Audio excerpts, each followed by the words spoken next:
মুরগিটা উপর থেকে নামছে বিদায় ডিম দেয়া আসছে। উপর থেকে যে নামলো, কিভাবে নামলো? প্লেনে করে নাকি উড়ে উড়ে? আকাশ থেকে লাফ দিছে, লাফ দিয়ে নিচে পড়ছে, পরে একটা ডিম পড়ছে।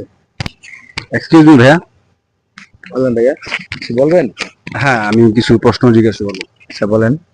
আপনার নাম কি? আমার নাম নূরে আলম ভুইয়া শান্ত। আপনি কি করেন? আমি একটা কোম্পানিতে জব করি ভাইয়া। আচ্ছা, আমি রাফসান দা ব্লগার।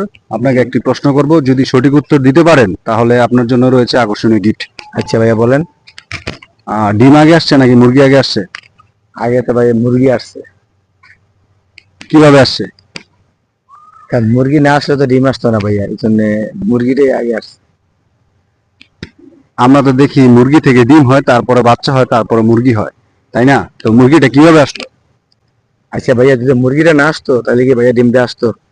মুরগিটা উপর থেকে নামছে বিদায় ডিম দেয়া আসছে।